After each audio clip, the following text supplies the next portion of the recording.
Welcome back. Welcome in. This is Country Roads Confidential at earsports.com, part of the Paramount Podcast Network. I am Mike Casazza, welcoming in Chris Anderson for, well, it's a due edition of the Q&A. And Chris, in the spirit of jumping right into it, saving the time for subscriber questions and our answers, I will take the honors today and lead off with the first question. Go for it. This comes from I am MTN. This person says, curling my hair as if I had any. Do you all answer these questions? Once a month or so, I guess, right? Is that Yes. about? That's the A in the Q&A, sir. However, this is the last post on the board. It's shortly before you and I had this conversation on a Tuesday morning. I'm assuming he's new, although he's been here for 58 months, it says, with 162 comments. But yes, subscribers like you, I am MTN, ask questions. Chris and I answer to the best of our ability and knowledge. Sometimes one better than the other. There we go. Well, we're already 1 for 1 right there. Got one out of the way. It doesn't go Yeah. in the mailbag, which follows this. We get through many of the questions. The best of the best are plucked from the pile. Chris asks, Chris and I answer. And then when we are finished, Chris comes through with the big broom, sweeps up the rest into a written version for people who don't like to listen to things. And since they're not listening, I don't have a lot of time for them. That's why you take care of it. Without any further delay, let's get into the edition. Well, let's start with basketball because obviously there's been some news there with basketball with the addition of Trey Mitchell, which we covered in our emergency podcast, which, by the way, I didn't go back and double check to make sure that we were relevant there since we pre-recorded that one. But hopefully we didn't have too many issues with things we said that might not have been relevant anymore. But I think we need to discuss it, and there were a lot of questions in there to indicate that we do, because the first one comes from Yidio10. Says, is the basketball team as currently constructed a tournament team? And if so, what seed do you envision for them? I'm not going to press you on the seed, Mike, but is this a tournament team yet? I believe so. I don't see the flaws that I saw last year, which kind of pulled them down toward that, sub 500 record. I was probably higher on their offensive potential last year. I had questions about their front court and the potential relative to experience of a lot of the players that they were bringing in, and that would be Malik Curry, Polycap, Damone Kerrigan. And nothing against them, but it just seemed to me like they would be thrust into big spots that had to be really good. And they hadn't had to do that yet. And then pretty early in the process, Bob Huggins was kind of sour about that, saying these guys just come from lower levels and don't understand what it's going to be like in the Big 12. And what always struck me about that was they were like 11-1 and played pretty good basketball. Kind of blew one half against Marquette, but looked pretty good at times. And you're thinking, all right, this is going in the right direction. But that forecast from Huggins always stuck with me. And darn if it wasn't true. And then there were probably some locker room things, so some COVID / injury things that interfered as well that you don't foresee, but you have to take into account as a possibility. And if I do that now, I see a lot of experience, and I see people who want to be here and want to do this, which makes me less concerned about chemistry experiments. Can't do anything about injuries. I don't really believe that COVID will be a big issue. It really wasn't last year, apart from the one notable case. So you figure you clear out a lot of the junk from the crawl space and you can get through it without being as dirty. I just like their plan so far. I still don't think they're done, at least trying. We'll see about adding, but they've had a plan, and they haven't stopped until they got it. And Mitchell was the big piece that they think that they were trying to build around. You had corner pieces and you had middle pieces that needed to attach from the edge to the middle. Now you have a centerpiece, I think, in Mitchell and some parts around him that make more sense. I don't know how they don't end up in the tournament based on what I see so far. Seed, who knows? Let me follow this up with you. I agree with you. I do think it's a tournament team, but I think this is where I want to expand on this. At what point did your mind flip on if this was a tournament team or not? Like, was it because I'm assuming that it wasn't, as soon as the season ended, that next, this coming year was going to be a tournament team. But did you start thinking this is a tournament team when they added Stevenson and Tucson? Or was it not until after they added Matthews? Or was it not until after they added Mitchell? So at what point did your mind kind of flip to, hey, this might be a tournament team again? It's kind of weird, but I always think that a Huggins team and a West Virginia team is a tournament team. Like, they're going to get a caliber of player and coaching. that should get them there, and that happens far more likely than it doesn't. So when players start to bail and players graduate, okay, it's not necessarily like, man, they're going to stink. It's like, how is this picture going to look for a tournament team?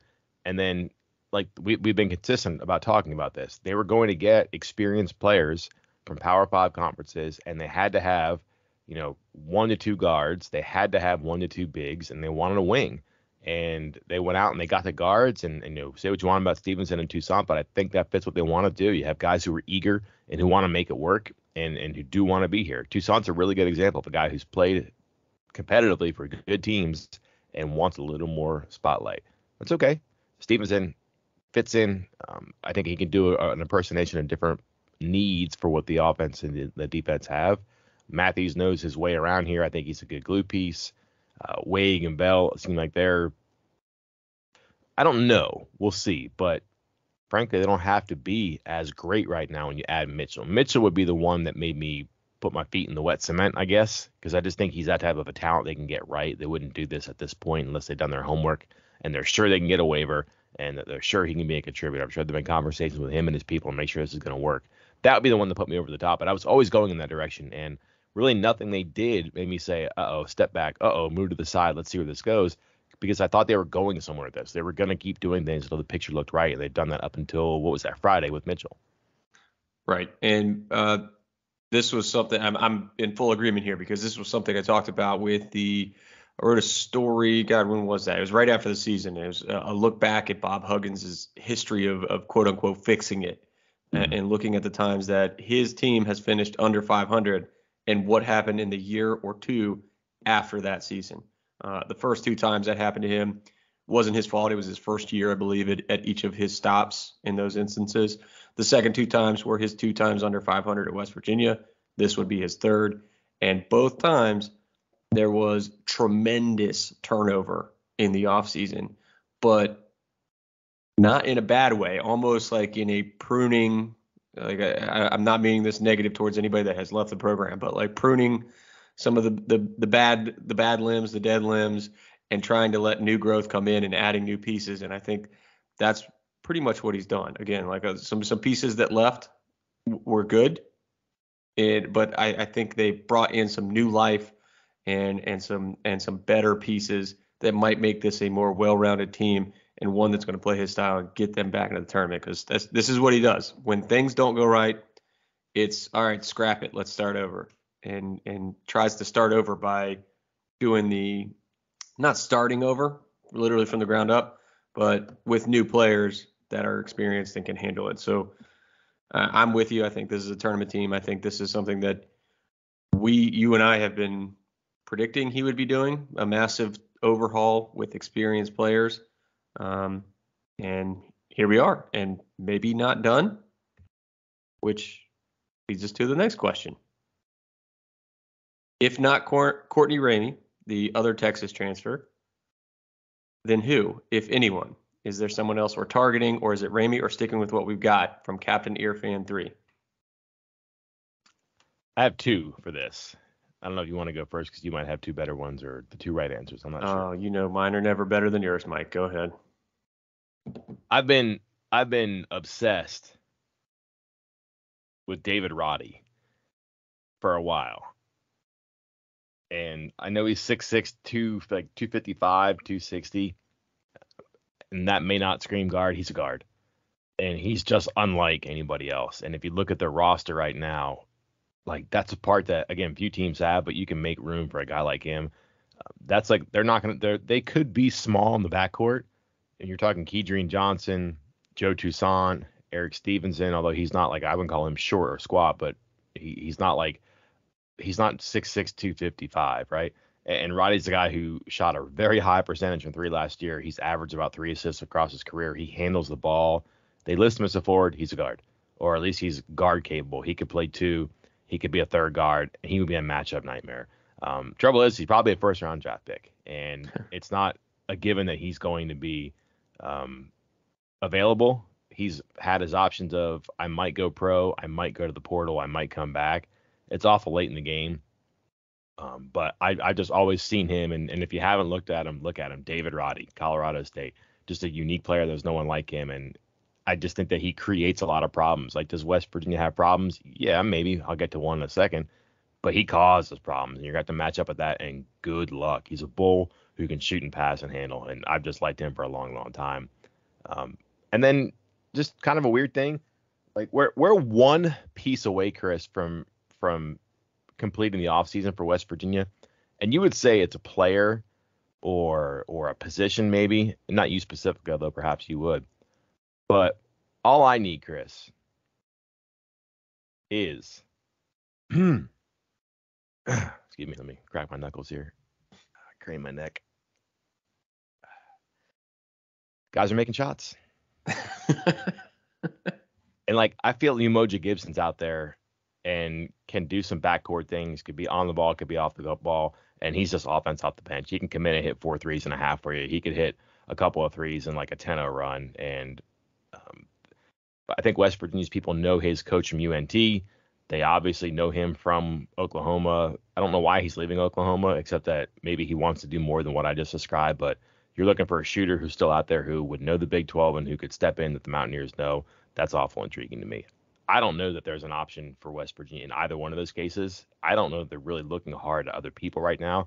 And I could see them not adding Ramey and then not adding anybody. But again, I've been just eyeballing Roddy for a long time, and Gibson just seems like that would be seamless in some regard if they wanted to do it. They being both of them. Yeah, nothing. I love the Roddy pick. I don't know West Virginia's interest, but I love the I like that type of player. I mean, a 250-pound guard. Like I know Likely's not that big, right? The kid from the young man from Oklahoma State. But I like the idea of having that big, thick guard that can essentially overpower and big boy other guards, that can get in there and get dirty in the paint, can grab rebounds, and can help out your forwards on the glass. So I really like that pick of yours there. But no, I haven't heard anything specific about, if is it Ramey and nothing or Ramey and then somebody else behind that. Who knows? But I wouldn't be surprised either if it's no Ramey and no nothing. And they just say, hey, did a good job. Let's move forward. Mm-hmm. NC Wayward Ear, again related. Let's pretend like there's no Ramey. I mean, because there's not right now. With the current basketball roster, who is your starting 5 and first 3 off the bench, and why? What you got? This is you, because you like to do the finishing 5 first. At least as like a priority, which I get, but let me see where you start, because I have my 5, and my 3 here is kind of fuzzy because I don't know. I don't think that they're going to have 3 necessarily, because I think that bench could really fluctuate based on matchups, which is the point of having the complexion that they have right now. Okay, let me ask you this before I get my starting 5. All 4 transfers are in the starting 5. True or false? I'm not sure about Toussaint. Okay. That would be the one that I'm not sure about. And I'm with you. I feel like that's a Toussaint, Keedy kind of, hey, whichever way it goes. One's a starter, one's not. They play similar minutes, and then you figure out who's playing the best, and that person closes, or try a couple people, try them both out with the quote unquote closing 5 for the first couple weeks, or maybe in the first month, all of non-conference play, and then stick with whatever works best the rest of the way. So I'm with you on that, because I was thinking Matthews, Mitchell, Stevenson, starter. And then I was torn between Toussaint and Keedy. And then it gets interesting for me. This is where Mitchell comes into play as like a X factor. Right. Like, am I going with another guard, a wingish kind of guy? Am I going with like shooting with Jamel King? Am I going with another guard, a bigger guard that can, do something in Kobe Johnson? Or am I going with another forward and going with a Conquo who, for those who don't remember, I mean, Bob Huggins was talking him up as the most athletic big they had on their team, that he was the guy that could get up there and rebound, the guy that could do all of these things that no other big on their roster could do last year until he got hurt. Now, how much of that was coach speak, how much of that was, the truth. I think I'm leaning more towards the truth because I don't think Bob Huggins is too big on coach speak. I mean, I know a little bit, all of them are, but do you go Okonkwo and got Stevenson, Keedy, Stevenson, Matthews, Okonkwo, Mitchell Okonkwo, however you want to put it? Yeah, so that's the thing here now too. Are they a two guard with? I just have a hard time thinking he's not going to start Kedrian Johnson for him coming back, and then I would assume having a good offseason, and Tucson's kind of accustomed to doing whatever it takes coming off the bench. Tucson can play more, and I don't think he'll care if he starts or not. But I would see Kedrian Johnson, and this is where things get interesting. Their 2-3 combination. Is it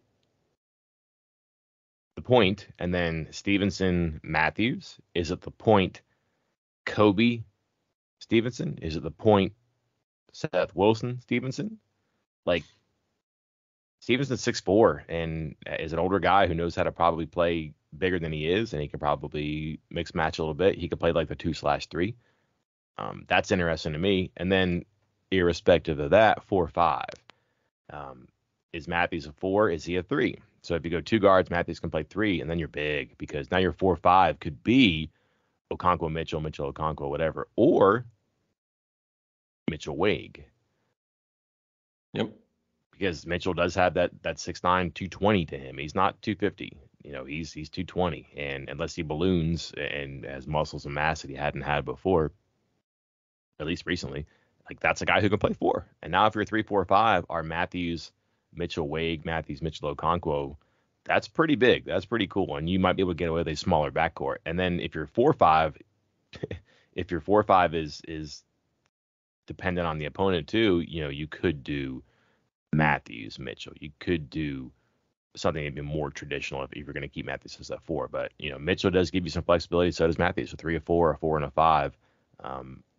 I just see like a need for defense, and I just wonder about like a traditional backcourt and then a 3-4-5 of Matthews, Mitchell, Wade, Matthews, Mitchell, Okonkwo, some type of that where they have some size. And Wade is kind of an eraser-ish guy. I know that we mentioned this before, but like a little bit like Tariq Owens at Texas Tech and St. John's a couple years ago.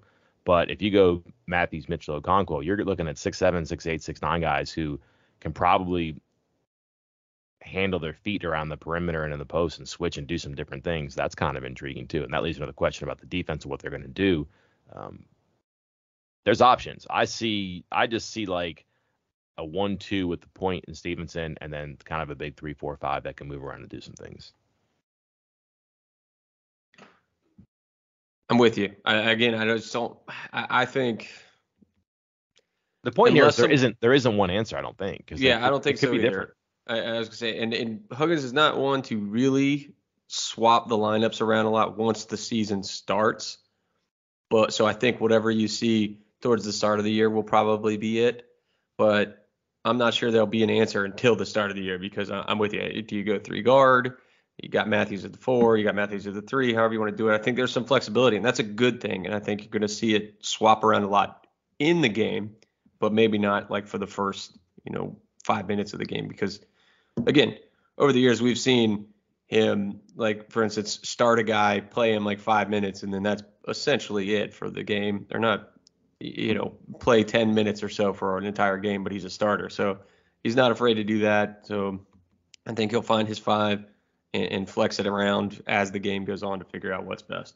Yeah, and then your bench is going to fluctuate too. I would think that if Tucson doesn't start, he's probably a bet to be a very reliable 6-man, just in the fact that that's a guard who wants to come in and figure out, okay, they can't guard the perimeter, I'm going to drive, or they can't work a pick and roll, I'm going to maneuver around my bigs and try to get something to happen. I think he can do that. That's a good bench guy to me, I would think. Whereas Kedrian would be fine for defense, and maybe if he gets his head down and learns how to score and get to the foul line, that might be good too. I have no problem penciling them in as an early sub. But after that, what does the game dictate? Do you need like an Okonkwo to come in and grab rebounds and maybe to stretch a little bit? Do you need a Jamel King to come in and hit some threes? Do you need a Seth Wilson to come in and hit some threes? Does Kobe have to come in and settle things down and try to get the offense going and do the things he did last year where he was a pretty productive part of a number of good player combinations and lineups because, he kind of understood for a freshman how to fit in, and can he do more as a sophomore who knows more and knows more about fitting in.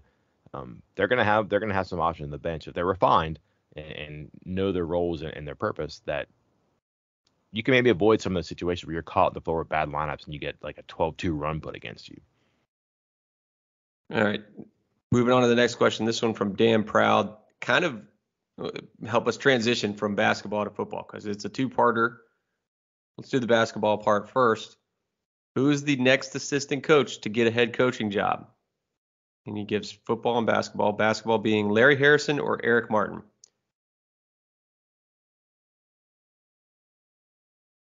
Eric Martin. Okay. This is not when I read this I said, wow, what a podcast bait question. What a bait question. And then I thought about it. And I said the answer is obviously this. And then I thought, well, maybe not. Maybe it's this. And then I thought, well, that's a pretty darn good question, actually, because I think there is some debate about which way you would go. Larry Harrison being, I guess, the more senior of the assistant coaches on Bob Huggins' staff, or at least out of these two here that we're talking about. He's been linked with a couple head coaching jobs, but so too recently has Eric Martin. So I think it depends on which job in particular opens up, because either one of those could end up with a head coaching gig in the next couple years. So I'm not sure which way I was leaning. I went back and forth on both of them like 5 times after seeing the question. I think Eric has some momentum recently from his traction with the Cincinnati job. He'll get support from people he played with who are still recognizable, and also like a lot of that stuff where he's been on, the top 40 under whatever list. I'm not sure he's under 40 anymore. Maybe I should know that. But Larry's been around for a while, but he's also been on the bench here for, literally since day one. And I can only remember 1, maybe 2 jobs that he was deep in, and they were not high profile jobs, but he makes good money here and has a good rapport with Huggins, and he might be here. We'll see. Don't know. Football side of things, same question. Graham Harrell or Jordan Leslie? I just think Leslie, because I think he was close to the Troy job, and there might be an argument about, well, a lot of these schools are picking offensive coaches. Well, Troy almost picked a defensive coach and ultimately picked a defensive coach in John Sumrall. Sumrall just has a little bit higher profile than Leslie right now, but if you look at Leslie's arrow pointing up in that direction too, certainly too, it would be the right situation for him to move, I think, before Harrell, who is a more renowned, albeit like younger in the game, I think, because he's only been around for a couple of years, 3 at SC, 3 at North Texas, 2 at Washington State. But you look at his playing experience, high profile NFL experience.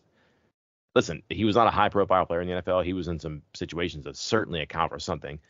But then again, Leslie, his career is mostly in junior college until hitting Troy and West Virginia. So it's not like he's, gray in the hair, long in the tooth too. So they're both kind of young guys who have some time. They're going to have to get, like, I think, entry level spots. But I just think that a guy who can recruit junior colleges, knows the defense, you don't have to worry about that, and can get himself around some good offensive coaches. I always think that there's like a lean about that from administrators and ADs about it's easier to find offensive coaches who can complement a defensive minded head coach. And you have like this concern about putting an offensive guy in charge and complementing your roster and your game plan with defensive staff addition. That's not to say Harrell can't do it, but I think a knock on a lot of air raid and then Mike Leach, whatever label you want to put it, I think a knock on that sometimes that they're so hyper focused on offense they overlook defense, and sometimes that can be a drawback too. Whereas conversely, Leslie already knows the defense, and if he's going to let somebody run the offense, he's going to delegate and he's going to hire an offensive coordinator who's going to do that stuff. Now you're going to have 2 roundabout sides that are going to be led by someone devoted to just that cause. That said, Harrell will be in the lead, I would think, but I also wonder about what head coaching job he wants to take. Leslie's time is probably coming. I think he wants to do it sooner than later, I would imagine. But Harrell may be a little bit pickier too, because he's moved around a bunch, and sometimes these guys that do that, they're just seeing these offensive savants, but what have they done? Until they get in that head chair, it's hard to know. But they want to make sure that they take the right seat at the right table so that this doesn't derail. And all the I told you so's out there, they don't get a chance to come up and say, I told you so. So he might delay it a little bit on his own, whereas Leslie might be ready or might be given a chance sooner. Yeah, I think Leslie's recent success at West Virginia, his ability to make that quick transition to full-time defensive coordinator, with everything that happened that summer, and all of a sudden he's thrust into the lead gig there, and then over the past few seasons has a lot of turnover on that defense, and just kind of rolled with it and still put out a solid product each and every season. He has put out a defense that can help you win games each and every season, despite all the turnover, despite all the young guys, despite all the coaching changes on his staff, and has done that job. And I think that is what's going to make him more enticing, his ability to adapt and adjust like that. And he's already done it. Will entice more people, because I went through the same thought process as you mentioned a minute ago of it's got to be Leslie, and then it's like, well, I mean, offense wins football games right now. I mean, they have the data to back it up that even teams like Alabama are putting more focus on offense than they are defense. So maybe because of that trend, Harrell ends up getting the job first, but I'm still leaning towards Leslie just because of his ability to adapt. And like you said, you have him just adapting and doing everything on defense, and then he can go find that offensive savant to help carry that side of the ball. I like it. Next question. What one thing, other than the move to the Big 12, do you think has had the biggest impact to WVU sports in the last decade? That's from the Big Dude. There's low-hanging fruit here like NIL and transfer immediate eligibility and things like that.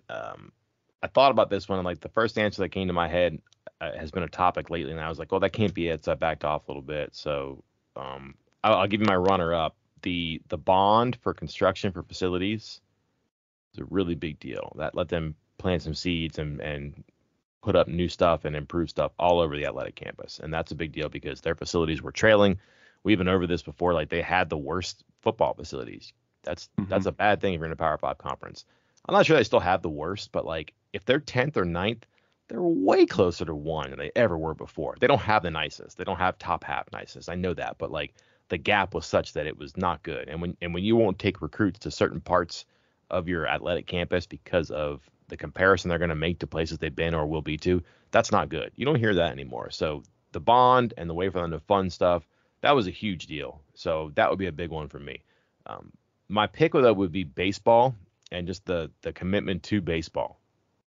That means salaries. That means agreeing to fully fund scholarships. That means paying assistant coaches and all that stuff. And the head coach should keep him here too. The stadium, and granted, that's financed by tax increments, but it's still financed. They had to have a plan. It bridges the off season from basketball to football. And if you have year-round fans for a college campus, that's a big deal, because college campuses are more about your relationship with the school and the athletic department necessarily than players. It's more about your relationship being a fan, going to games, concessions, the experience, because those players are going to cycle through. I was going to say every 4 or 5 years, but that's not even true now. But your time going to the game is the same. It's a routine. You tailgate, you get up at a certain hour, you tailgate, you watch the game, you tailgate again, you go to the hotel, or you go home, and you do that again and again and again. And then like when you hit that dry patch after the basketball season, well, if things aren't going well, or if you're busy or whatever, you might not come back in football, or you might not do basketball. If you have that bridge from one season to the other, and it's like a quality bridge, like the baseball team has been good and it's fun, I think that keeps your fans engaged year round. That's good for fundraising. That's good for renewing season tickets. That's good for our next generation of fans, because baseball fans are younger. Like, they go to the games because there's cotton candy and peanuts and Cracker Jacks and things like that. Well, they grow up. And a challenge for college sports right now is having next generation fans, because certain people time out. They get older, or they have kids, or they move away because they're not on their college campus anymore. But you got to replenish that. And the more active you are and the more successful you are in keeping fans engaged year round, the more likely you are to replenish your fan base. So that's a cool thing, I think. And it's probably starting to pay off now, because attendance of baseball has been pretty solid for a couple years.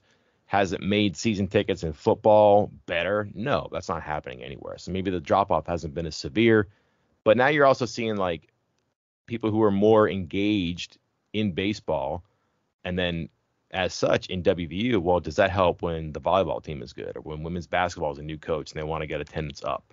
Does it help with wrestling matches? Does it help with soccer matches? Yeah, it does.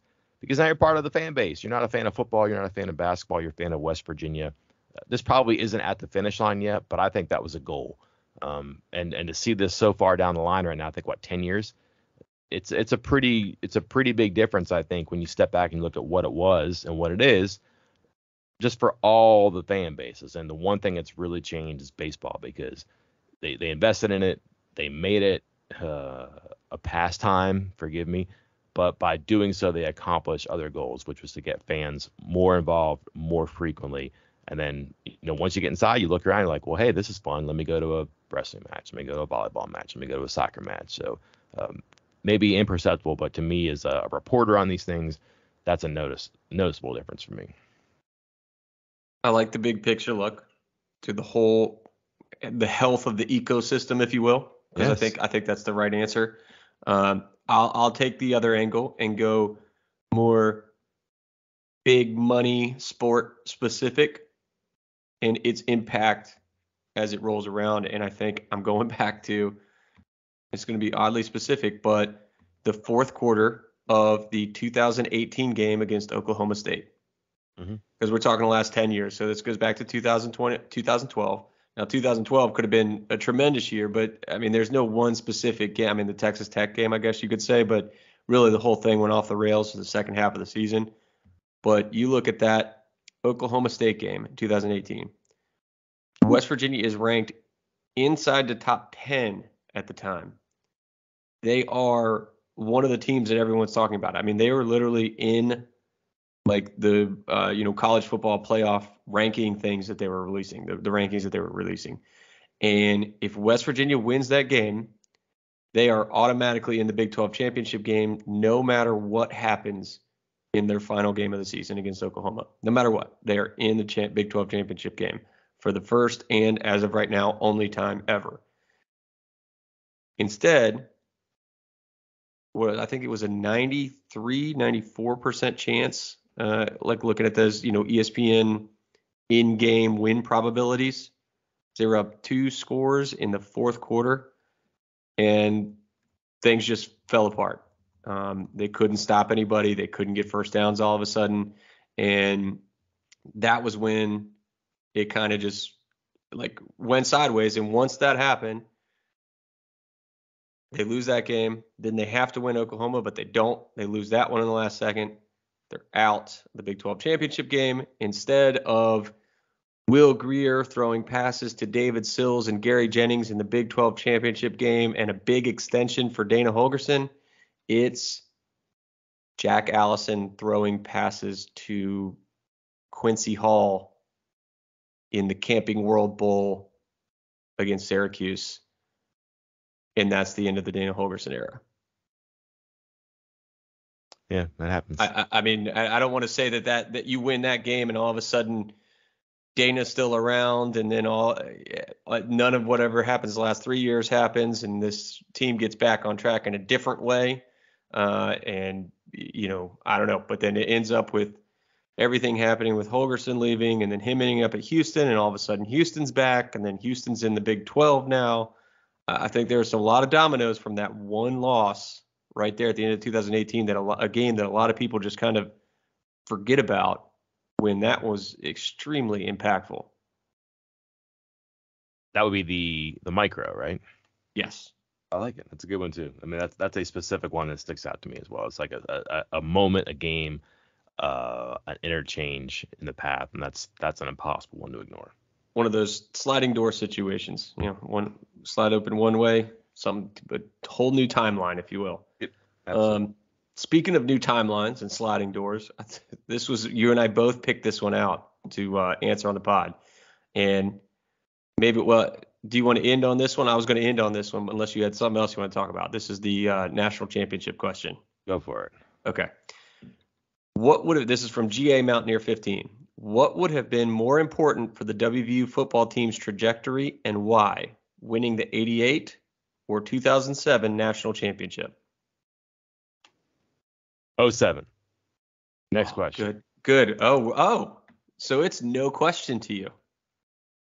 I just think where we have come in 15 years since then, and you look at what happened from college football from 88 to 2007, it's the last 15 years run laps around the 19 before it, just in the way that the game has evolved and the way that the money has progressed, how different, never mind the product on the field is when it comes to speed, size, scheme, and the diversity of each, and how capably that diversity can be organized and applied on offense, on defense, on special teams, so that unique and different can be good and can be effective. And if it doesn't look like what it looks like on the other, by the way, 2 or 3 channels, right? Back in the 80s, it's going to look like and be more successful or less successful than what's on the other 7, 8, 9, 12 channels, right? So it's just so much bigger and more vast and more diverse, but also more entertaining and more lucrative now than it was 15 years ago. And the growth, I think, far exceeds what happened in those same parameters between 88 and 2007. So that's number one. Like, you're going somewhere when you win a national title in 88. You're going somewhere when you win a national title in 2007. If you win it in 07, you're much more prepared for now. And this just seems like it's evolved in such a way that it's going to continue like this a little bit, but you'd be much better off winning it now than you would have 19 years ago, because you probably navigated the changes and maybe even led the changes. And particular to that, who was doing different, better than West Virginia in 2007? Nobody, right? Right. Yep. And you had a guy who would not have left had he won the national title. I don't think. It might have been a couple years later, but he gets a big contract and all those things we talked about, like having to invest in baseball to make other sports better, having to have bonds to build stuff and refurbish stuff. That stuff comes sooner and quicker when you have a national championship football program. And that wasn't the case in 1988, because the business was different. You needed those things, but you didn't do it with the same motivation or the same ease, the same logic, or the same, it is what it is. That's how you have to do it, as you would have in 2007. Never mind today, too. So just the fact that you probably keep your coach, who was a bit of a visionary and doing different better than everybody else.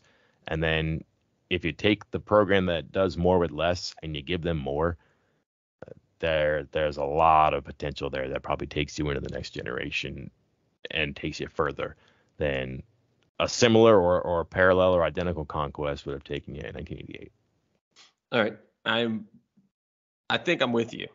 Okay. I had a little bit more uncertainty about it, a little bit more inner debate, inner dialogue about it, because I tried to think back in 1988. I was only 4, so I don't remember the landscape of college football at the time.